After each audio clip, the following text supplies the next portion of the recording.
Hello, I'm Philip. I'm happy to welcome you to one of the virtual events of Berlin's 21st International Literature Festival and its section for international children's and youth literature. Each year, the festival invites international authors, as you can guess from its name, from many different countries to talk. And this year, there is a special spotlight on what I find is a very exciting country, on Canada. All of the festival spotlight events with Canadian authors take place as part of Canada's guest at the Frankfurter Buchmesse 2020 and 2021, including the conversation with today's guest.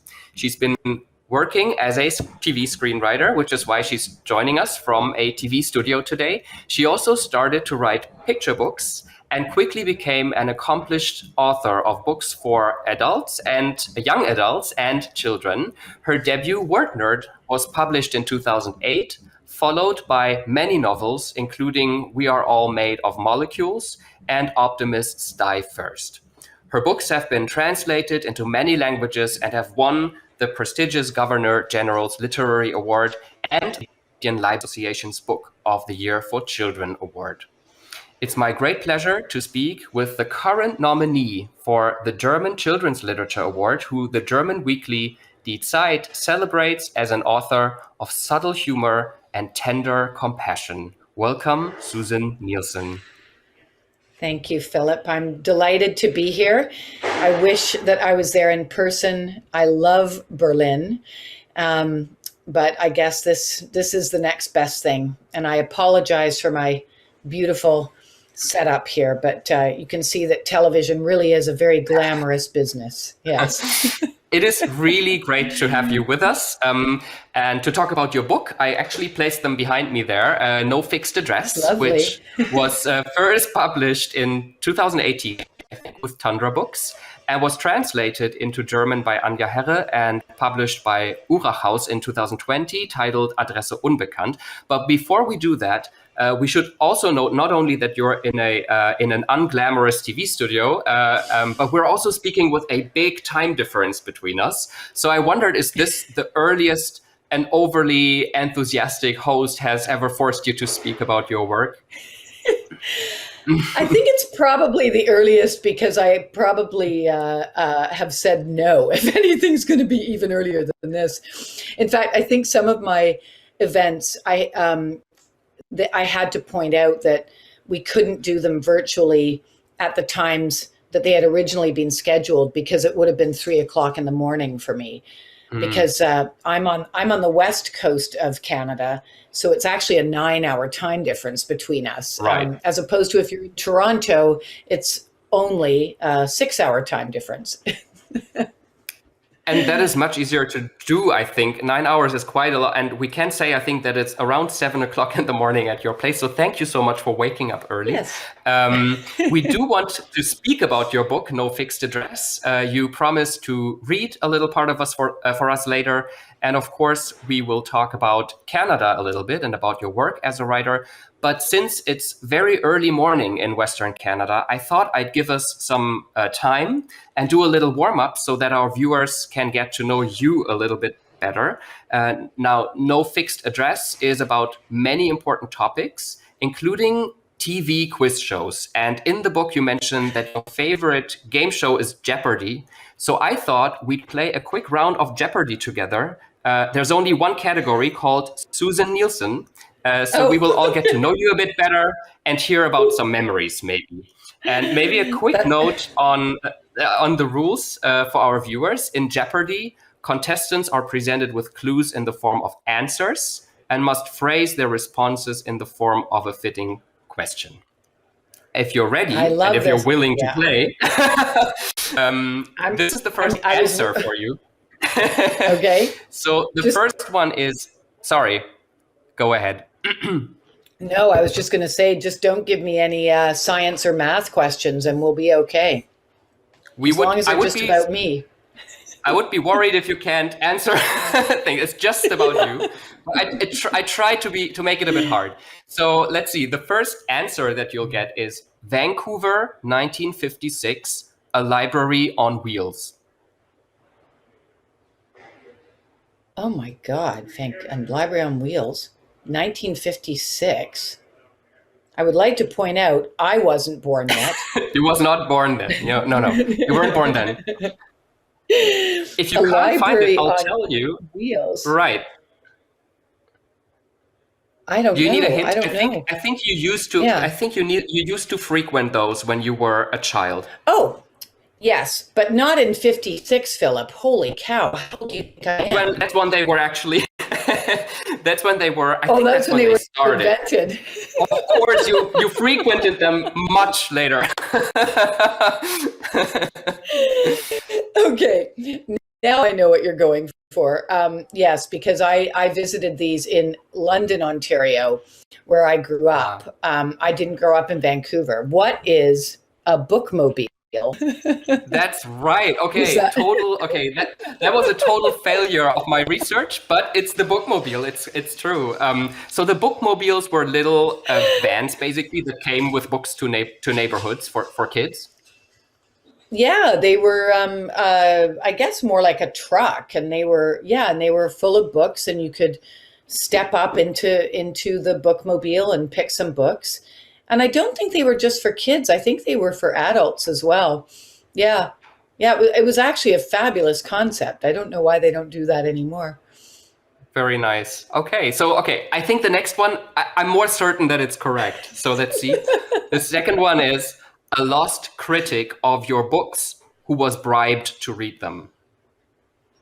Oh, who is my son, Oscar, who is now Right, 25 that's right. years old. Yes.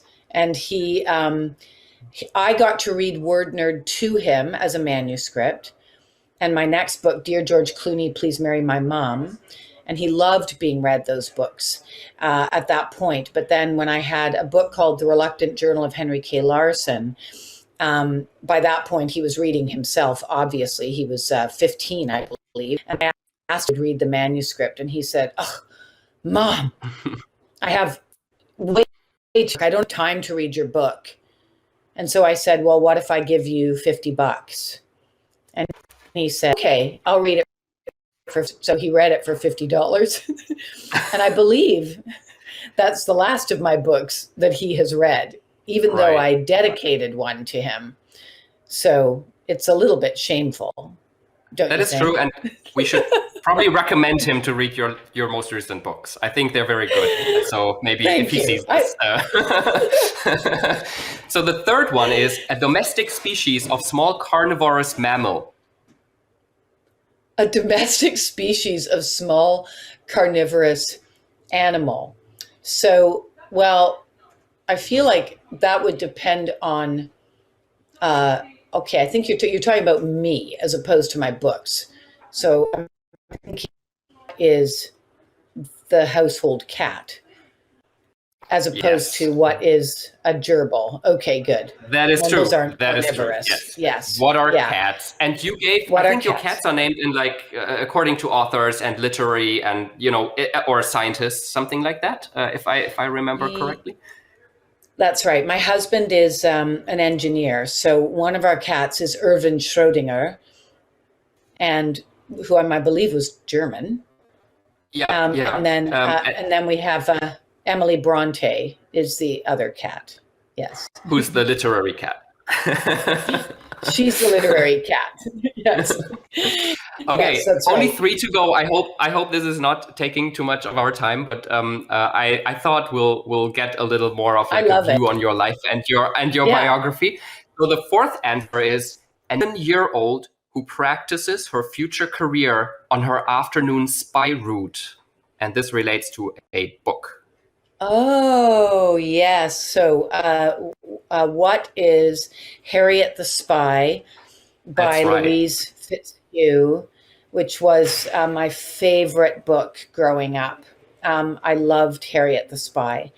And I think it actually, I read the 25th anniversary edition a number of years ago, and I was actually quite startled at how much it had influenced me. Because I think I honestly, I feel like I lifted little elements of that book for one of my books called Dear George Clooney, Please Marry My Mom, Right. because they do a little bit of spying in that book as well. Yeah, it was the first female protagonist I read who wasn't always nice, who was certainly very career ambitious. She didn't, she dressed in torn jeans and a hoodie sweatshirt. And I loved her. She just, she really spoke to me. Yeah. Very nice. Lovely. Yes, I somehow read that was like one of your favorites, I guess, as a child. Yeah. So this one might be the hardest one, to be honest, the next answer, but it's very closely Okay. related to you. So let's see. The color of an annual flowering plant in the family Asteraceae. Holy cow. I'm not sure if I'm allowed to give you plant. tips. Yeah. Well, I can't think just tell in you. actual, in Jeopardy, I think like Alex Trebek would be giving me a very disappointed look right now. But I think I see. for us, I think you're able to give me a clue. All right. It relates to a very early book you wrote. Oh my gosh. It was never published. It's not. Oh, it was never. Oh my God, that's a good one. Wow, you did a deep dive. I did. I know everything. That is hilarious. I'm even trying to figure out like where I even talked about that. What is a manuscript I wrote years ago, like decades ago, called Cornflower Blue. Right. That is correct. It was an awful manuscript, and very rightfully never saw the light of day. But I do think it's a valuable story for anybody who does love to write, that, you're sometimes going to write, it takes a long time to find your own voice. And I hadn't found my own voice even close when I wrote a novel. You just have to take heart. And if you love it, you just have to keep doing it.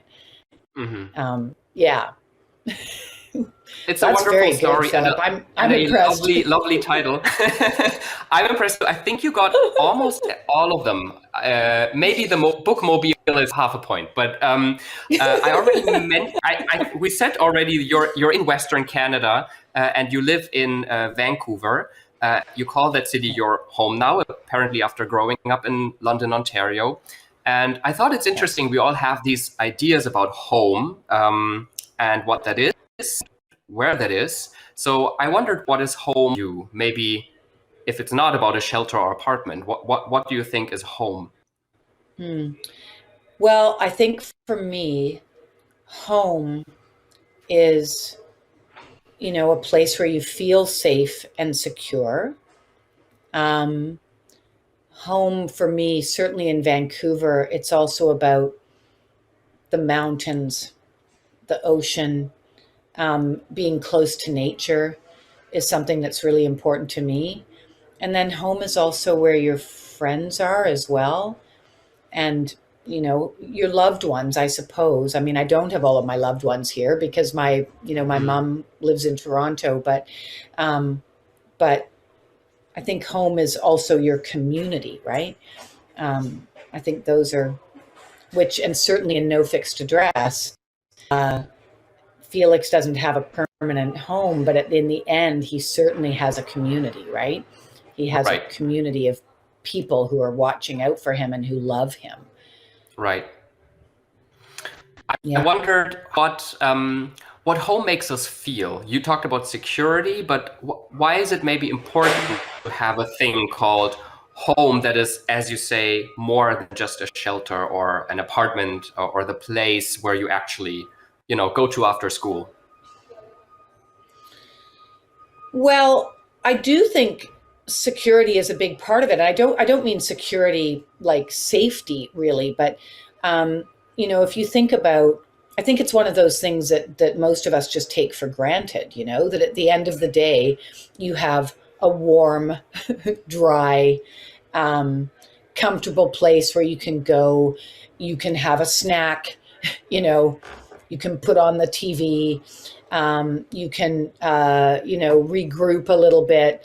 And for, kids like Felix who don't have any of that, it makes everything so much more difficult, right?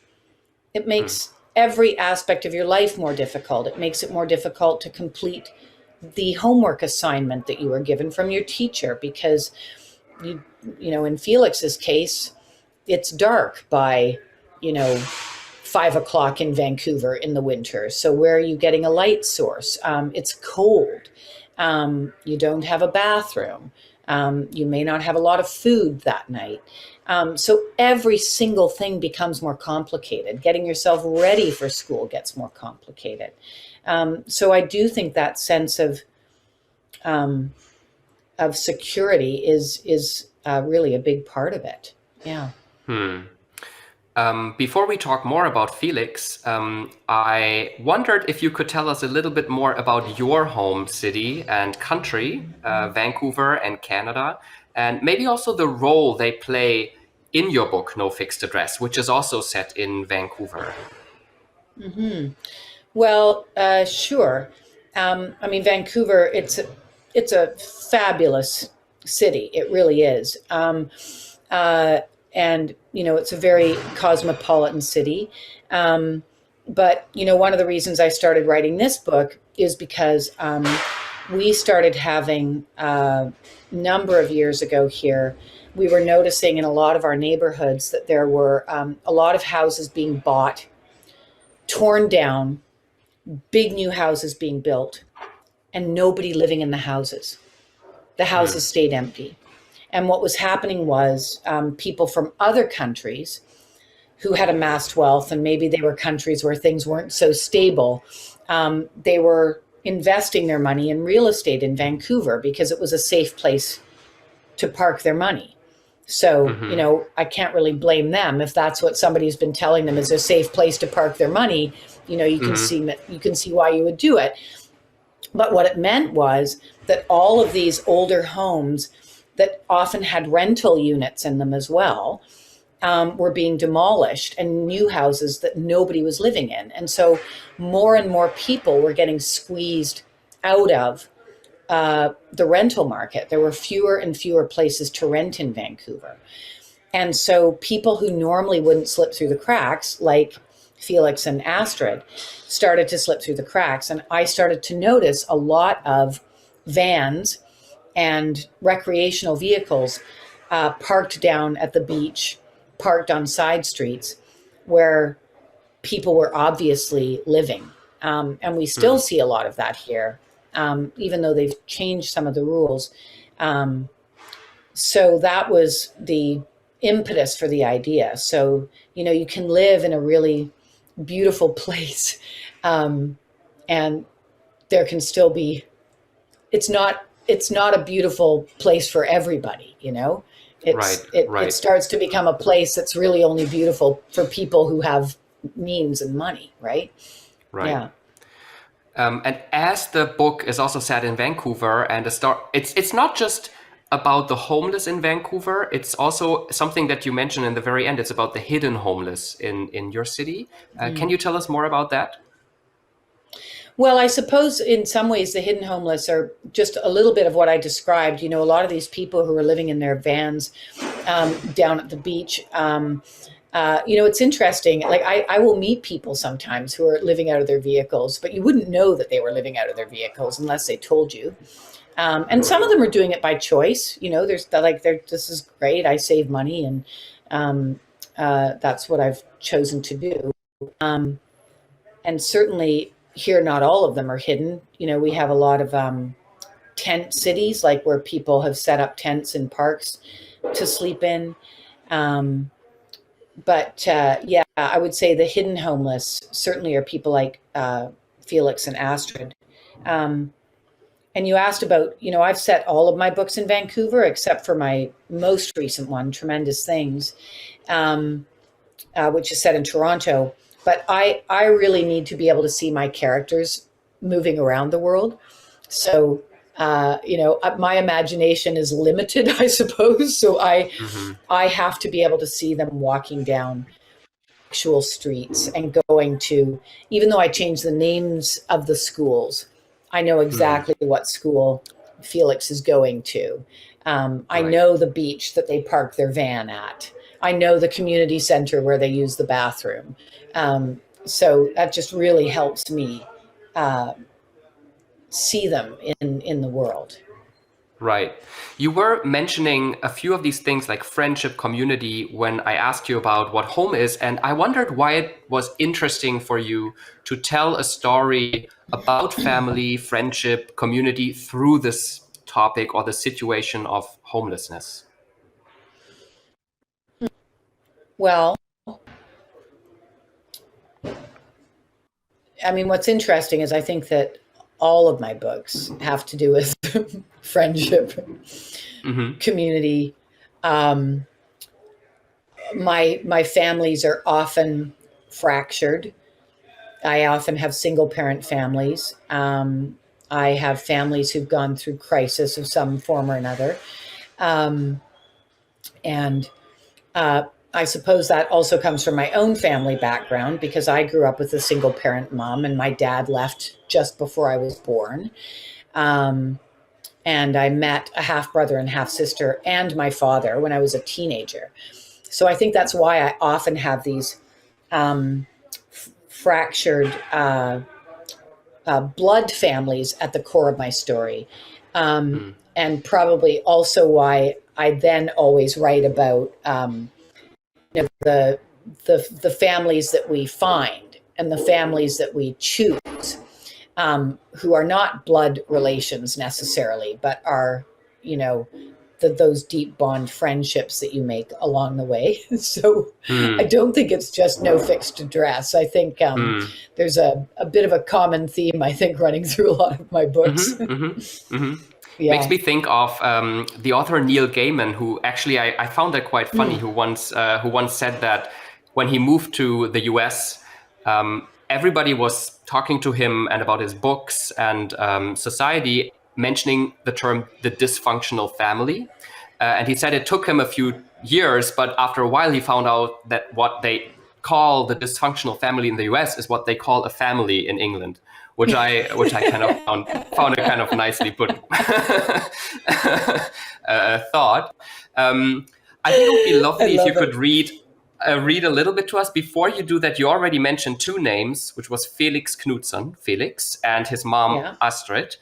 Maybe before you start, you could tell us a little bit about who they are. Sure. I mean, I don't know. I mean, I'm reading the very beginning of the book. So I don't know how much I need to tell you, but, Felix is 12 and quarters. You find out very early on, I guess, so it's not a spoiler. We've already talked about it, that he and his mom, Astrid, are indeed living in a van. They didn't start out living in a van. It was this slow descent into living in a van, and it's a secret that he's been told to keep. His mom has told him, don't tell anybody that we're living in a van, because she's very afraid that social services, the Ministry for Child and Family Services, will take him away if anybody knows. She's a very complicated woman. She evokes strong reactions from readers. There are some readers who just can't stand her. There are others who have compassion for her. I certainly have compassion for her. I think the book shows why she is the way she is. The further into the book you get, she had her own very challenging upbringing. Felix loves his mom very much, but I think part of the journey of this story is, and he really defends her, but part of the journey in this story is that he has to come to terms with the fact that neither she nor his dad, who we do meet later in the book, they're great people, but they're not great parents. So, do you feel, is that enough? I think that's perfect. Yes, thank you. Yeah. So Okay. We're going to dive into just the beginning, as you said, the first chapter, and we're looking forward to you reading to us. Thank you. Okay. All right. This is my very dog-eared advanced reader copy Nice. that I read from. So, okay. November 27, 12:05 a.m. My leg jiggled up and down. I shifted from one bum cheek to the other. My palms felt damp and my heart was pounding. I've never been interrogated before, I said. You're not being interrogated, Felix. We're just having a chat. Are you going to record it? Why would I do that? It's how they do it on TV. We're not on TV. The cold from the metal chair seeped through my pajama bottoms. Do cops watch cop shows? I asked. Of course, she said. But isn't that like bringing your work home with you? Constable Lee smiled. Not really, she answered. It's escapism for us too. And we get to shout at the TV if they do something totally bogus. Like what? I asked. Well, like record this type of conversation. We only record a conversation if someone has been charged with a crime or is a suspect in a crime. Are you recording Astrid right now? I asked. I can't answer that. Oh boy. I hardly ever cry, but all of a sudden I thought I might burst into tears right in front of a cop. I think she could tell because she added, I highly doubt it. I breathed in. I breathed out. I sat up straight. I tried to look calm and dignified, even though I knew my blonde curls were sticking out in all directions, because until everything went so terribly wrong, I'd been in bed. Plus, I was wearing my ancient Minions pajamas, which were juvenile and way too small. Constable Lee and her partner hadn't given us time to change. I'd like to call my lawyer, I said. Let me guess, you got that from TV too? Yes. Do you have a lawyer? No, but legally I'm allowed one, right? Except you don't need one, Felix. You haven't done anything wrong. So I could just leave? I suppose, she said, but where would you go? I thought about Dylan and Winnie. Then I remembered that I'd told them I never wanted to see them again. When will they be done talking to Astrid? I asked. Soon, I'm sure, she said. She stared at me, clicking her pen. Open, shut, open, shut. Mind if I ask you why you don't call her Mum? She says it's too hierarchical, I said. But for the record, she's a great parent. Good to know, said Constable Lee. She tapped on her keyboard. I'm going to ask you a few questions, okay?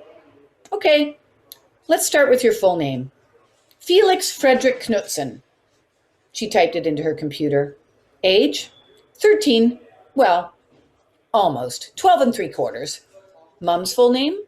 Astrid Anna Knudsen. Address? I looked down at my feet. Constable Lee leaned toward me.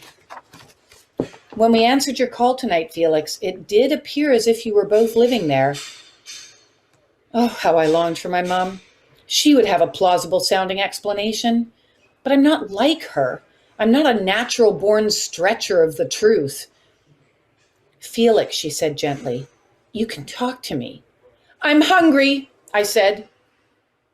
Of course, I should have asked. She pushed herself up from her desk and hitched her pants up around her belly. We're talking vending machine snacks. I hope that's okay. Any allergies? Preferences? No allergies, no preferences. Although I am partial to anything cheese-flavored. Constable Lee walked across the big room. I glanced around. A couple of cops were at their desks. One was reading Popular Mechanics and another was dozing. I swiveled Constable Lee's computer screen toward me. It was an official-looking report. Name, Felix Frederick Knudsen. Age, 12. Parent guardian, Astrid Anna Knudsen. Address, NFA. I'm pretty good at figuring out acronyms, and this one, given the context, came to me almost right away. No fixed address. I felt a ripple of dread. Asked me over and over, no one can find out where we live. Until tonight, I'd broken the rule only once. Our cover was blown. I tried to tell myself it wasn't my fault. I'd had no choice. I had to call the cops. If I hadn't, who knows what would have happened? Still, the bad guys got away. And who was at the police station? The innocent victims. Us. 2 bags of cheesies landed on the desk in front of me, along with a can of Coke. Aren't we a nosy, Parker? Constable Lee said as she swiveled the computer screen back. Now, you have to believe me when I say I'm here to help, Felix. I wanted to believe her, but I kept thinking of my mom, who snorted like a pig whenever a police car drove past, who liked to say, never trust the man. Which man? I'd asked when I was younger. The man, she'd said. It's an expression. It means any man or woman who's in a position of authority. So all I said to Constable Lee was, thanks, but we don't need any help. Really? Really? We'll be moving very soon. Yeah? Where? I don't know yet, but I'm coming into some money. The only question is how much. An inheritance, she asked. No. Selling some valuables? No. Robbing a bank? Very funny, no. So where's this money coming from, she asked. A game show. Well, now I'm intrigued. Tell me more. About the show, I asked. Constable Lee put her feet up on her desk. About everything. I studied her face. My powers of observation told me she was a person. Maybe if she knew the truth, she would see that we'd done nothing wrong. So I poured a bunch of cheesies down my throat. Then I told Constable Lee the whole truth and nothing but. Thank you. And that's the end of the first chapter. Wonderful. Thank you so much. It's a very exciting beginning. And most of what follows in the story is first a look back on the months before Felix ended up at the police station. What did that beginning offer you in writing the story? Why did you start in the middle? Yeah, well, what it offered me, of course, look, it's obviously, I think about writing as being part organics and part mechanics. And I would say, as an author, that was a shrewd choice on my part, because obviously I want to grab the reader, right? I want the reader to read that opening chapter and think, whoa, now I want to know what happened. What are they talking about? Why are they at the police station? Why can't he call his friends? What happened? Why can't he call his friends Winnie and Dylan that we've just heard about? What bad guys? What bad guys got away? And a game show. And where are he and his mom living? So I wind up putting in a lot of little tidbits there, right? Yeah. That you're hoping to figure out. So that was, I'm trying to, looking back, I'm trying to remember if even in the very first draft, if I started in that place. And I think I probably did. I think I started in that place. And then I like the actually, this is interesting. You talk about, not plagiarizing things, but possibly paying homage a bit. I think I also knew that I wanted to have a game show because I've wanted to have a game show in a book for a long time, because I love game shows and I love Jeopardy. I love not all game shows, but I love Jeopardy. And I have to admit, I think the structure is also a bit reminiscent of Slumdog Millionaire. And these are things that I'm not even sure I'm aware of when I'm writing, but I loved that movie. And I believe that movie starts out in a police station. It could be, I don't remember. Yes. And it's a similar story of a young boy getting into a game show, like kind of some ideas are kind of very, very much resonating, right? I guess for anybody who doesn't know. Yeah. Yeah. So I don't know if that, I suppose that could have been like way in the back of my reptilian brain about, starting in the police station, possibly, but absolutely. I feel my job as an author is, I think that my books have very good messages. I think, if I do say so myself, I think they're well written. But I also believe that my job is to engage and entertain. My job is not to hammer kids over the head with an important message. My job is to hopefully, get them engaged in the story, hopefully create a love of reading, because reading is such a powerful tool. And I think it's such a tool for getting us to feel compassion and walk in other people's shoes and get understanding for people who have different experiences from ours, different backgrounds from ours, right? And so I'm very aware of trying to write a very engaging story too, where you hopefully do get hooked and want to find out what's going to happen. Yeah, that was a long answer to your question. But that's great, because it makes me think of that. I mean, what is really clear also in the first chapter is that it's a very funny book. And Yes. I wondered, how you brought these together. Because it's also a book a lot about Felix's emotions, about his anxieties, about this very terrible situation, right? That brings him into a lot of like problematic situations and challenges of homelessness. But then there's a lot of puns, a lot of jokes, very funny writing. So how did you do that? And why is humor so important in this story? Yeah. Well, I mean, I'll try to answer the why first. I like reading things that have humor, even when they have a lot of sad stuff too, and tragedy. I find that blend is always very interesting to me.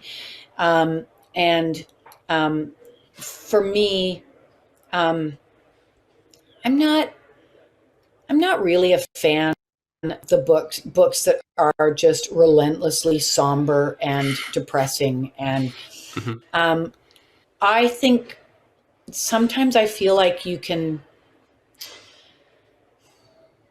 maybe engage a reader more, and maybe even get your overall messages of hope through a little better when there's also some laughter along the way. I mean, I think that's also, for most of us, that's what we experience in life, right? We experience the highs and the lows, the laughter and the tears. So for me, it's always been vital to have humor in my books. And I've written, a couple of my books have had some pretty dark stuff at the center of them, but even those books have humor. I'm really glad I have my headphones on, because there's a lot of noise out here. No, but you're not hearing it, I'm assuming. We hear a little bit of it, but as long as you're still there, we're happy. Okay. So that's the why. And then I would say the how, I have to admit, some of that is a bit of a mystery to me. I find it really hard to analyze, how do you write funny? But I do think that one of the things that is very helpful for me is that all of my books are first-person narrative. They're all told through the eyes of the protagonist, right? So immediately, when I'm getting Felix's point of view on everybody and getting his inner thoughts, it's going to be funny. So, even when he's talking about Abelard, one of Astrid's really awful boyfriends, and he was an awful man, but when you tell it through Felix's eyes, there's that blend of, it's not that Felix thinks it's funny, but we, the reader, can see some of the humor. And when he's describing some of the other characters, like Winnie is a great example. When he's describing Winnie Woo and how annoying she is, and when they get the assignment on Walter the farting dog, and she's trying to, make it an essay on the meaning of life. He's like, it's a farting dog, Winnie. So, I think that really helps me bring in the humor. Whereas if I was writing in third person, I think I would lose the bulk of the humor. Yeah. It would just disappear. Yeah. Right. It's that observation for sure. And also Winnie Woo, I'll admit I'm a very big fan of Winnie Woo. I really liked her. Too. She was fantastic. I love her. I love her. So in one part of the story, Felix actually says that there are a lot of people who need help in Vancouver. I think that's pretty much what he says or thinks. And you did a lot of research for your book to find out about people needing help, especially homelessness in Canada, how people get homeless, how they fall through the cracks. And I just wondered what you learned and who you talked to. Yeah. I mean, to be perfectly honest, I don't go around interviewing a lot of people. What I tend to do, honestly, is I don't mean to sound trite. I really don't. But I use my imagination, and so I met a guy years ago who told me that he and his wife, for his last year of university at University of British Columbia here in Vancouver, had lived in a van with their 8-year-old daughter, and how much she had loved it. And I had the very judgmental thought, because I have a lot of judgmental thoughts, and then I try to unpack them, and often they become the center of a book as I try to unpack my own judgmental nature around certain things. And I remember thinking, I bet it wasn't fun for her all the time. Like, you can't tell me it was fun for her when it was November, December, January, February in Vancouver, when it's cold, it's pouring with rain, you have no heat in the van. You have no bathroom. You're this close to your parents all the time. And it's dark at 5 o'clock at night. I bet that wasn't fun. And so I really just started to imagine, okay, what would it be like? What would it be like every step of your day? What would it be like if you were living in a VW van?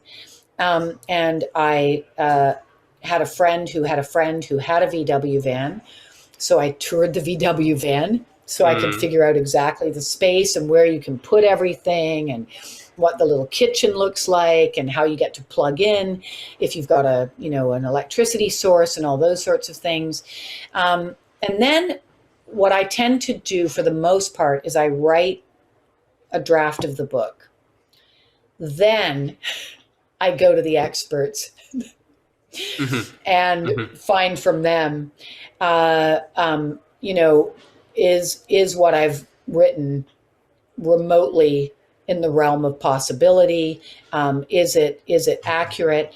That said, I spoke to the police, and I spoke to an incredible social worker who works for the Ministry for Child and Family Services during the writing of the book, because I knew that accuracy was very important in those two realms.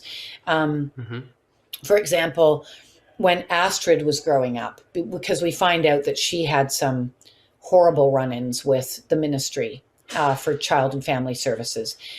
When she was growing up, they did things very differently than they would do now.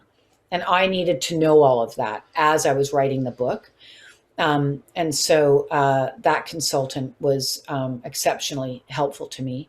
And then once I have a draft, once I have a draft that's closer to publication, once my editors have given me all of their notes and I've done those rewrites, then I also get beta readers. I get young readers. I get, for example, I get Asian, I had a Chinese Canadian reader, just to make sure that I was, being, authentic with Winnie Wu, for example. I get young readers just to read for voice.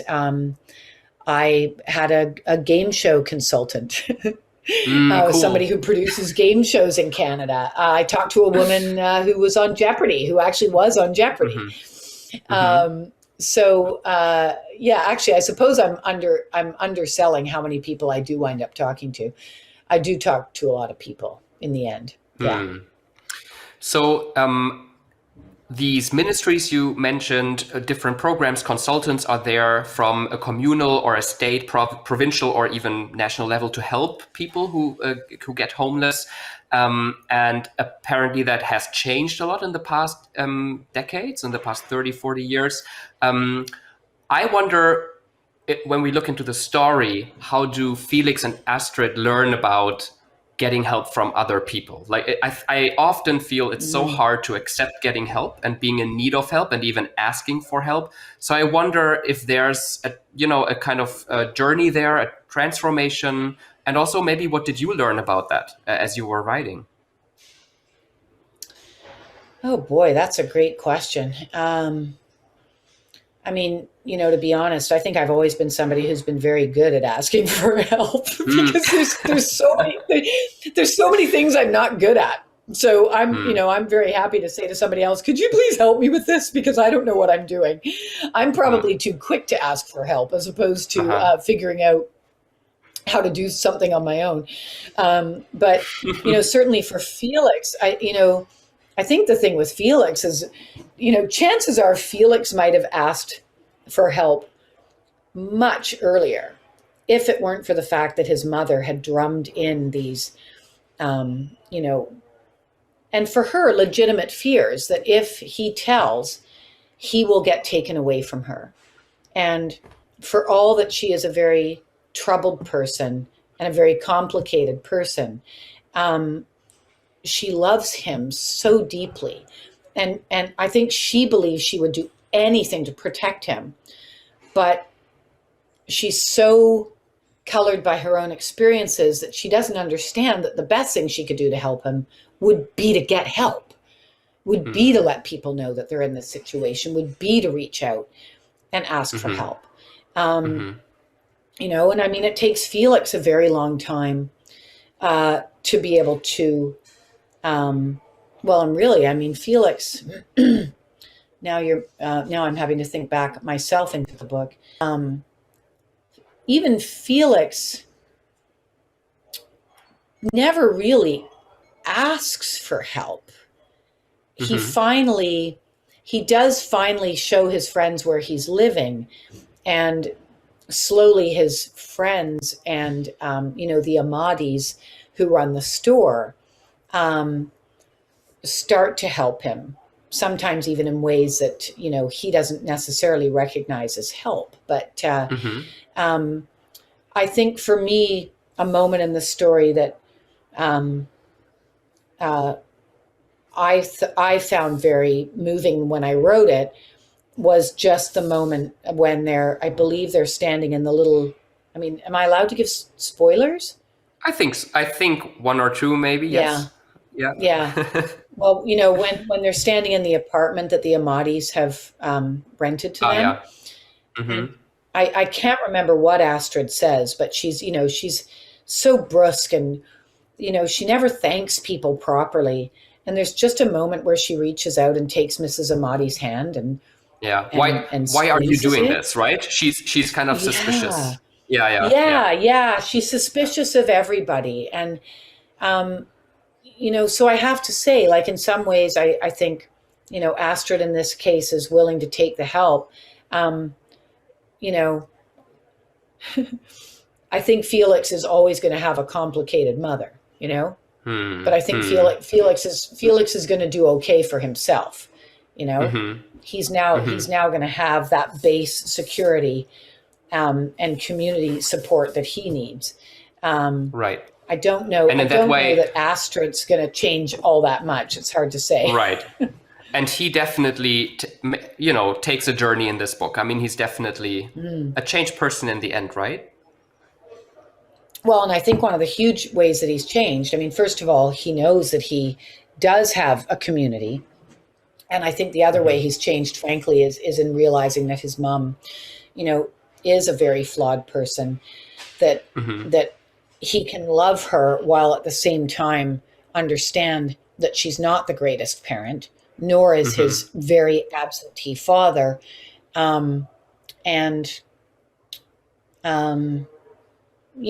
mean, I suspect later in life, Felix will probably need some therapy,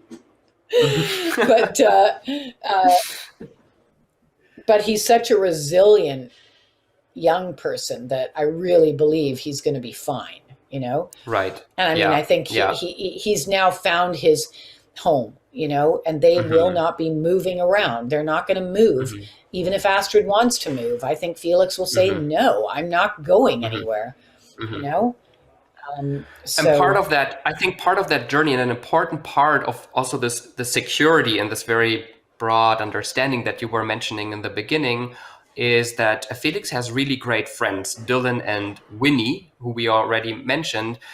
So what role did you give friendship in that story? well, I mean, I think I gave it a pretty big role. Um, I mean, when I'm writing, I don't think of it in that way. But I mean, Dylan and Winnie are the types of friends that we'd all like to have, right? They're fabulous people. Dylan was actually a very tiny character in another one of my books. His sister Alberta was a bigger character in that book, along with her boyfriend Henry, was the protagonist of that book, The Reluctant Journal of Henry K. Larson. And I think what, one thing that those two characters do in the book is they show very different home life situations, right? You've got Winnie, who lives in a tiny but still very nice little apartment with her parents. It's very neat. It's very tidy. It's quiet, and it's loving. And Dylan lives in a bigger, falling down, rambling house that's, kind of filthy, like your socks stick to the floor a little bit because they haven't been washed in a really long time. There's cat hair everywhere, dishes in the sink. And it's a house also full of love, right? And so, I think he gets a real window into more stable home lives, I guess, right? Yeah. Right. Yeah. When I thought about this whole theme of homelessness, I think we often think about guilt when we see homeless people. A lot of people tend to do that. Maybe I don't know how you thought about it before you wrote the book and after, but I feel a lot of people would think they're responsible for their own situation. And so, do you tell a different story with Felix's mom? Well, I think certainly with Felix, I think what it was very important for me that you grow to completely be on his side, right? Like you love Felix. I think from the moment you meet Felix, you hopefully realize this is a pretty fabulous kid. And so for me, that was really important because I feel guilt. I feel impatience, discomfort when I see homeless people, when I see somebody on a street corner begging. I think, I don't want to see that. I have all of those. I'm not saying I'm not proud of those thoughts. I'm just, I'm saying those are some of the thoughts that a lot of us have, right? Or even, seeing somebody living out of the back of a van, I think, good Lord, God, that mustn't be, I have my judgy thoughts, right? And so it was very important for me that we love Felix so that we can absolutely understand through his journey that, this isn't his fault. And I would say, yes, Astrid, she does have some culpability. There's no question, because there are so many ways that she could have made their situation better, She could have not blown things up at her friend's house, and I've actually forgotten her friend's name, where they stay at in the basement. Soleil, yeah. Soleil. She could have been, she could have swallowed her pride and been a more decent person. Right. But there are a lot of things that Astrid does that, I have great sympathy for, that I think are not her fault. If somebody grabbed my bum when I was waitressing at a restaurant, I would probably pour a drink over their head too. Did she deserve to get fired for that? No. But, she's a minimum wage worker and she's expendable. So, certainly I don't think,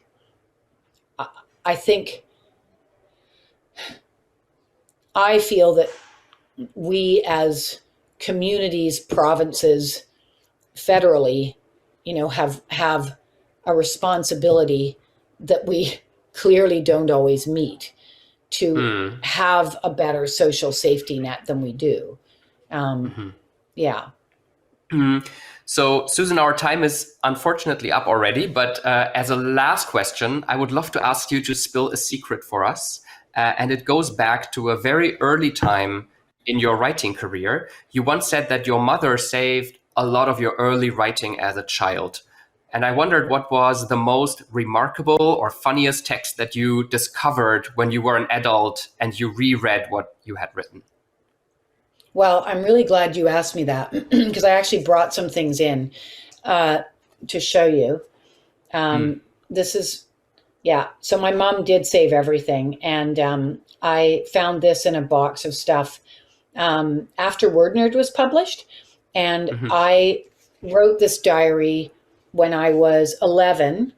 And actually it says, I don't know if you can see this, but it actually says Susin Nielsen, the Spy. Oh, nice. I'm doing a terrible job of framing that. Whoops. So that's how much I loved the book. I wanted to be like... Yes, we can see it. Lovely. Yes. Yeah. Harriet the Spy. And I'm just going to read you the opening paragraph. I most of it is blank because I clearly thought it was really important to start on the date that was printed at the top of the page. So yes, the poor tree that died for nothing. But this is hilarious. I was 11 years old. This is the first day I've really written in a diary. The reason I am is because I love writing stories. And if I do grow up to be a famous writer and later die and they want to get a story of my life, I guess I should keep a diary. So I was literally telling my own future at age 11, which I did not remember that I had done. So that was incredible. And I love that I also already had delusions of grandeur that I was going to be a famous author. I think that's just so funny. And then this was a book that I wrote when I was also, I think, 10 or 11. And like you can see, it's been bound in red duct tape. And they put it in my school library. Yeah. And so cool. And very four nice. Kids. Lovely. Yeah. And four kids took it out of the library. So that was my first readership, a readership of 4. So nice. It's okay. We'll thank your mom. It's great she kept these things, I think. Very, very nice.